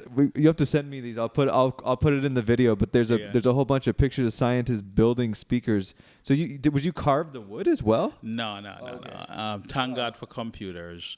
Nowadays, we have what we call CNC machine. Yeah, yeah. Where if when for manufacturing is good because when you don't care how skillful you are, one of them going to be a little tiny bit off if you're doing it in the old days. But with the Yeah. computers, if it's a 1 inch hole, it's going to be a 1 inch hole, and the tolerance is so small. Yeah. Point 1%. Your eyes can't see that difference. Yeah, yeah. So I found a shop that can do the CNC works, the tools at home, the computer aided, the CAD tools at home. Wow. I put it in, and then the CAD machines cut out the board, and then they assemble it. Wow. Do you ever build like studio monitors? I know there's a lot of Yeah, like- these are studio monitors. Oh, wow. Yeah. Are they available for purchase? Like, where can people find this? A lot of producers listen to this podcast. Well, I'm going to finish this line first, test Yeah. it, and then I'll announce it. That's amazing. Yeah, definitely. We'll stay posted for that. Oh, is there some more? Germany. Or- One a bit up here that is in Germany in a studio. Oh. You're gonna be selling them in Germany? No, I have one right now that is running in Germany. Oh, wow. I was sending the photograph. Yeah, please. Yeah. Yeah, and what caused me to develop those monitors? Well, in the industry, because they want to sell a lot of monitors, they're fooling people. Oh yeah, you listen to these little monitors. Yeah. And if it sounds good in the air, then it must be good. Well, not really to a certain extent. Because like when was some people, do you have to listen to it at that volume, that loud? Well, you have a difference. You can hear the music, but you're not feeling it. I see. You understand that Yeah. concept, right? Of course, especially with like Bass, bass heavy music. You have to feel it. You can't just hear it. So it's the reason why. And so those small speakers, right? Okay, the laws of physics, right? The wider the diameter, we all agree that a 10-inch speaker is not going to produce the same amount of bass Of course, as an yeah. 18-inch speaker because of the diameter. Yeah. All right. So you need that amount of diameter so you can hear the proper bass in it to make a correct judgment call. The problem is with these monitors, right? Oh yeah, it's flat, but at what level do it start to distort? It start to distort really easy. And what's end up happening because you're not hearing the bass loud enough in it, and you're not feeling the bass, then you start to overcompensate on the bass because you're not hearing it enough. So then basically a lot of mixes that are made on like little like Those small- KRK speakers, they might have like too much bass to compensate for the lack of bass coming through the speaker. Yes, they I end up see. with that problem. And then they don't have enough power, 50 watts. So when you put like a fully bass in it with a Santa Kate drum, Yeah. and the speaker say, no, please, no more. Mercy. No more, you're gonna damage me. And the 50-watt amplifier said, oh, we're getting ready to blow the output transistor. Yeah. So Wow. and so with these amplifiers, like the one in Germany, is like 5,000 watts Wow. each channel. 4-channel amplifiers, 5,000 watt each. People say, why you need so much power? Well, you have a Ferrari that can go 200 miles an hour, but you don't need to put the pedal Exactly. to the metal. Yeah. You're barely giving it quarter pedal Yeah. and going over 100 miles, so you're barely working the Yeah. amplifier, you're barely working the speakers. Yeah. Because you wouldn't want to mix something when it's maxed out, like a tiny little thing, and it's completely maxed out. It's not going to give you the best sound quality. By that time, the speaker reached near to the distortion point, Yeah. and it start losing the clarity. Ah. It's good for if you're doing like vocals. You don't want the big speakers bleeding into the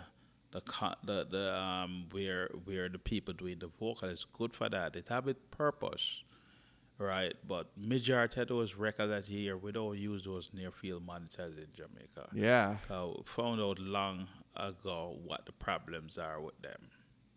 Yeah, that's great information. And there's actually a lot of producers and musicians who listen to this show. So do you have any other like basic mixing principles or even just certain philosophies that you take into everything you do, whether it's live sound or, in the studio? Like, what are some principles that people can take away from this? Music is a business, not a hobby. Mm-hmm.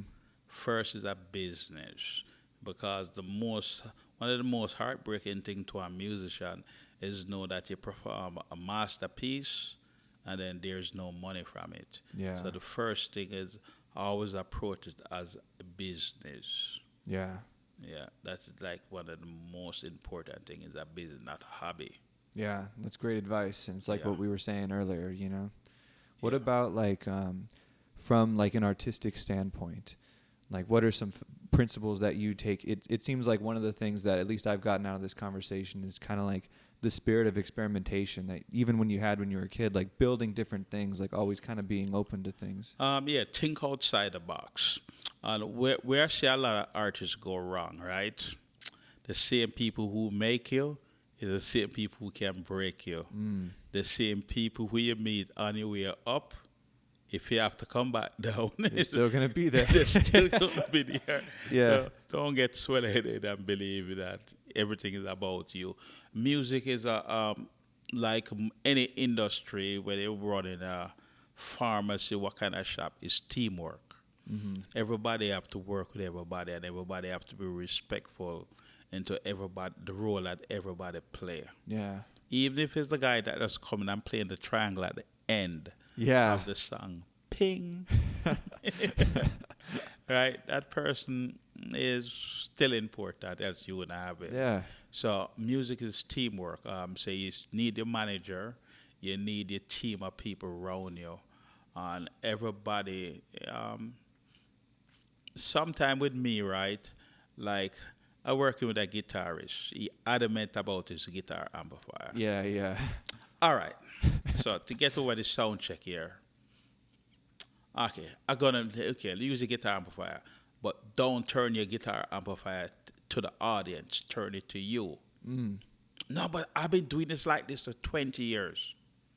All right, so you show them the reason. Well, when your guitar amplifier turn to the audience, well, the first thing is pointing to the microphone, the lead singer microphone. Oh, yeah. All right, but if you turn it the other way, it's not facing the audience anymore, so it's not fooling me as much. Mm-hmm. And learn to follow what makes sense. When somebody tell you that 1-on-1 is not 11, don't try to justify it why 1-on-1 is 11. Yeah. Go with what makes sense, because this individual, I show him every reason why it's better to turn the guitar amplifier and let it face you than the audience. Yeah. You show them all the technical reasons why, and they still want to go against it. Yeah. Well, I've been doing it this way. I played it this way when I was working with this big name. Oh, yeah, very well. These guys may be some mega artists, but you see, everybody have a specialize in certain things. Might be an incredible artist, but not an engineer, and not an electronic engineer. It's not his job to know about the physics of engineering. So you just sing, just let everybody do what they do best. And then when we all put it together, it doesn't matter who scored the goal in them. Yeah. The important thing is the team win at the end of the night. If you have to pass the ball to make the team win, just pass the ball, make the team win. Yeah. You don't have to be the one that wants to score all the goals. Yeah. You might not be in a position. Like I used to play football in school too. Yeah. Right, so I learned that you have to pass the ball. What I used to play, I think, left link. Yeah. Right. All right, so, okay, I have the ball over there, but I can't make it all the way up to. Yeah. So I have to pass the ball over here to the guy that is nearer, so he can score the goal at the end of the day. Yeah. The team goes home not getting booed. That's what it's all about, yeah. Yeah, it's a teamwork. Yeah, that's a beautiful thing, and I think that's an important philosophy that people can take with them too, Yeah. It's about coming together and all working together. So, Yeah. Yeah. Let's see if there's any other things I wanted to ask you. There was a couple things too. I wanted to ask you about some of the recent things you've been doing. I had Emps from Subatomic Sound on the show recently, and he was talking about you worked on a Jack Johnson album recently, a dub album. Yes. Yeah. I did something with Jack Johnson. That was something last year though, Jack Yeah. Johnson. But nowadays I find myself mixing just about everything other than Yeah. reggae. Really? I just work with this next group named The Witch. The Witch? Yeah, I think Witch band from they're somewhere they're based in the UK, but they're from somewhere over there in Africa. Oh, wow. Yes, I have a bunch of these things coming up. But as again, make no mistake, if you can mix reggae to the standard that I made it to, everything else really is lightweight. Yeah. Yeah, that's awesome. I can't wait to hear how that comes out. Yeah, it's a new flavor. Yeah. And also, I wanted to ask you about this too. I think I read somewhere that you were starting to do some master classes. I did a couple of them, but I've been encouraged. I want to do more and develop more of it. But again, is we kind of believe in the guys that trying to clone people. Yeah, yeah. So just imagine if I had two of me. Yeah. I know it might be too much for some people having to deal with two of me, but my schedule, my day start at sometime 3 o'clock in the morning because I have to talk to the UK. Wow. Yeah, and some people can't stand the phone ringing. Like, no, I have to shut off my phone.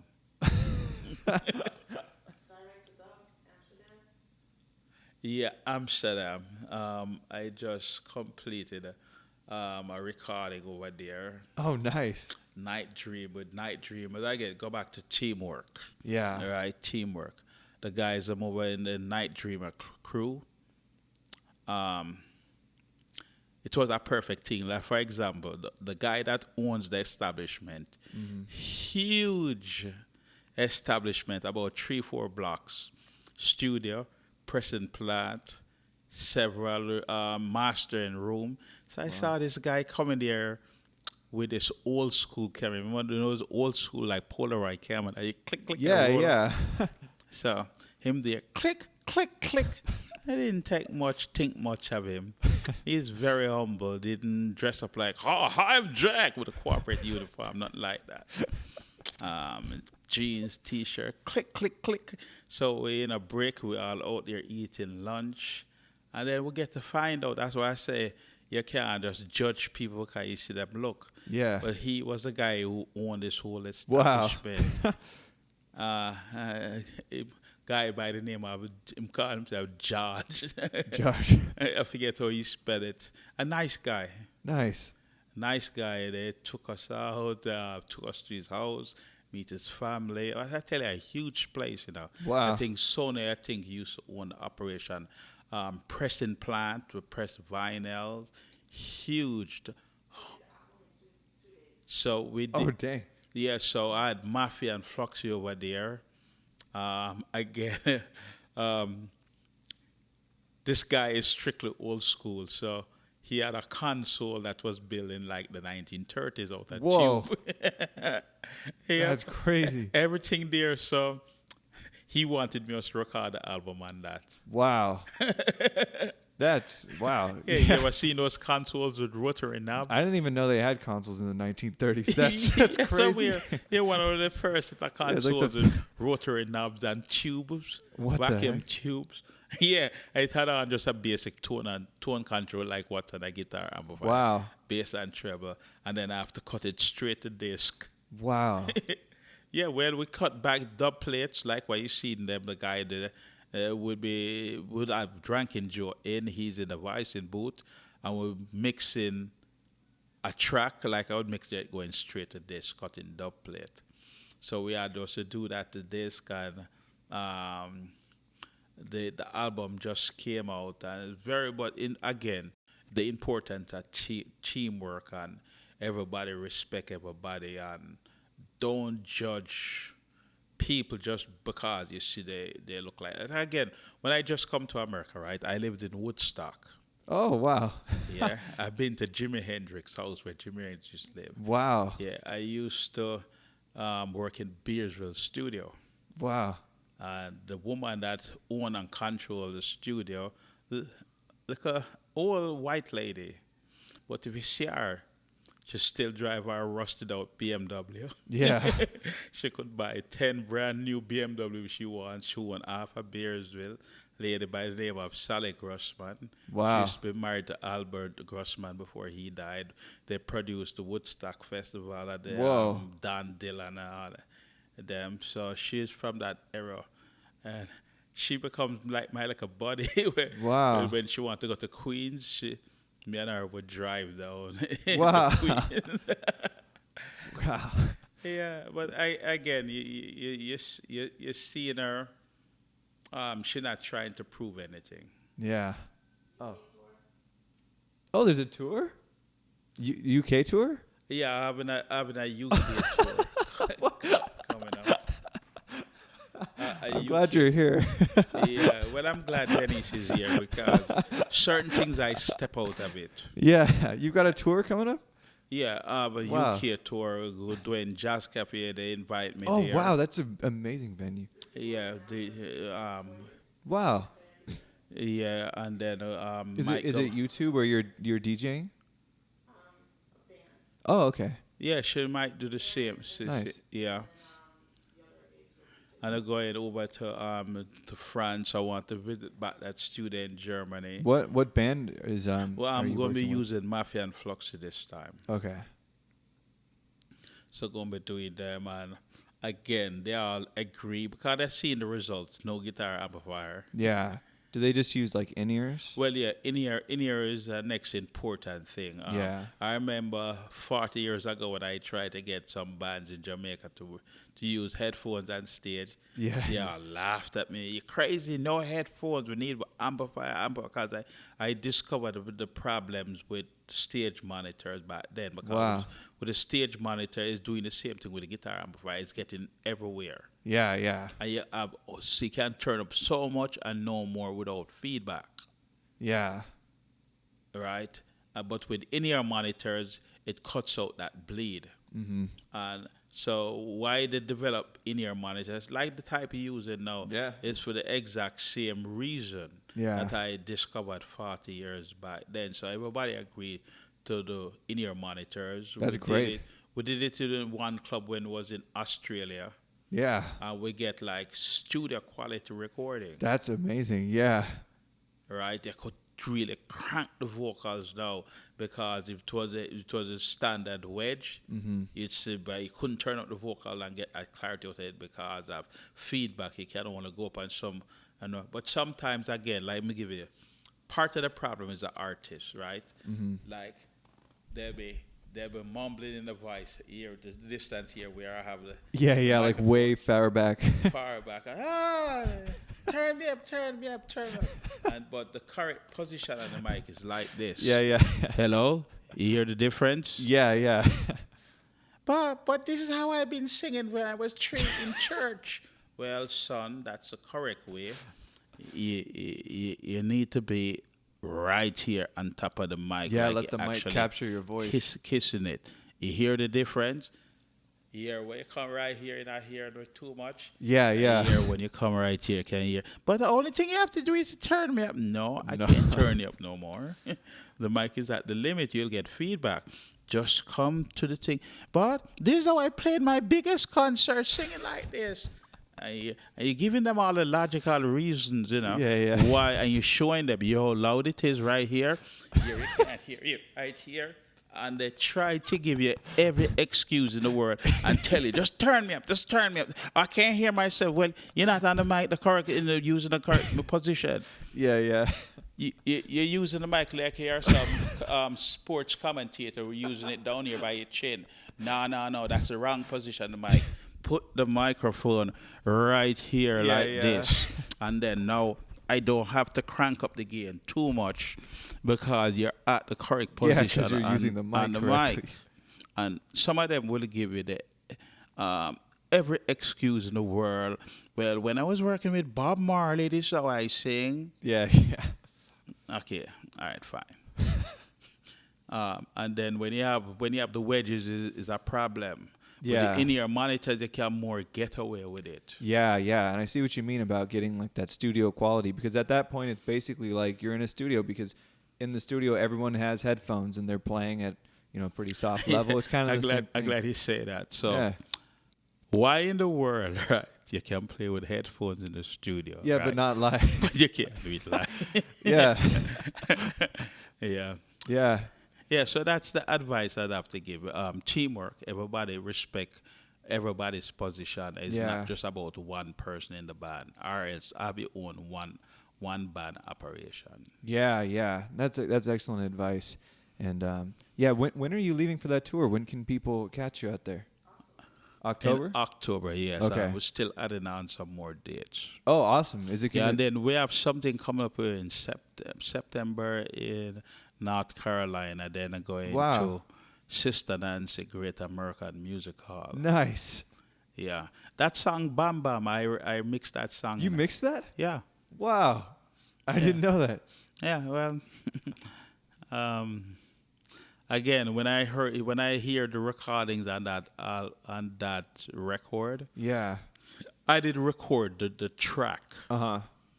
I just record our voice and mix the song. Yeah, because it's a syndicate rhythm, right? And Yes, then I can hear everybody was still learning at that time, including myself. Mm-hmm.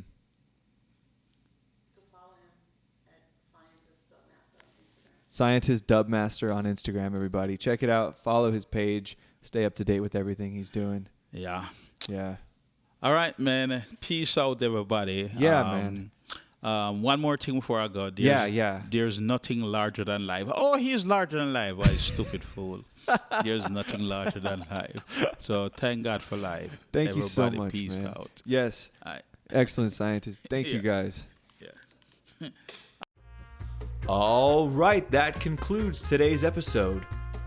Thank you so much for listening. If you like what you heard, feel free to leave us a 5-star review on Spotify and Apple Podcasts. Feel free to check out our YouTube channel, as well as our Instagram page at Top Rankin Podcast. Tune in next time for more interviews with your favorite band members and artists. My name is Glenn Holdaway, and thank you so much for listening.